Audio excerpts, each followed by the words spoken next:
গত বছরের ৫ আগস্ট দেশের রাজনৈতিক পট পরিবর্তনের পর নেতিবাচক প্রভাব পড়ে বাংলাদেশ ভারত দ্বিপাক্ষিক বাণিজ্যে। বাংলাদেশে বিভিন্ন পণ্য আমদানিতে যেমন আসতে থাকে ভারতের নিষেধাজ্ঞা, তেমনি স্থানীয় শিল্পের সুরক্ষায় আমদানি সংকোচন নীতিতে হাঁটতে থাকে জাতীয় রাজস্ব বোর্ড এনবিআর। বেনাপোল বন্দরের আমদানি পরিসংখ্যান স্বাভাবিক সময়ে যেখানে দৈনিক ৫৫০ থেকে ৬০০ ট্রাক পণ্য ভারত থেকে আসতো, বর্তমানে আসছে ১৮০ থেকে ২০০ ট্রাক। পণ্য রফতানি ২৫০ থেকে ৩০০ ট্রাক থেকে নেমেছে ৫০ থেকে ৭০ ট্রাকে। আমদানি এবং রপ্তানি অনেক কমে গেছে। এইভাবে যদি চলতে থাকে তাহলে এখানে সরকার ব্যাপক আকারে একটা রাজস্ব হারাচ্ছে এবং আমাদের ব্যবসায়ীরাও কোটি কোটি টাকার ব্যবসায়ী ক্ষতিগ্রস্তর সম্মুখীন হচ্ছে।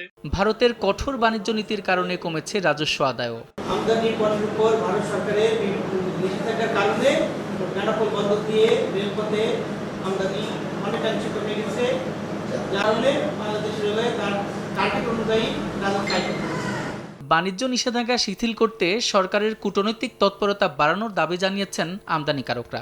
একের পর এক বাণিজ্যিক নিষেধাজ্ঞার কারণে আমদানি রপ্তানির বেনাপোল বন্দরে অর্ধেকের নিচে নেমে গেছে। এই সবের থেকে উত্তরণের জন্য সরকারের কাছে জোর দাবি জানাচ্ছি। তথ্য বলছে, গত অর্থবছর বেনাপোল বন্দর দিয়ে পণ্য আমদানি কমেছে ৬,৩১,৩৩০ মেট্রিক টন ও রফতানি কমেছে ৭৫,২৩২ মেট্রিক টন।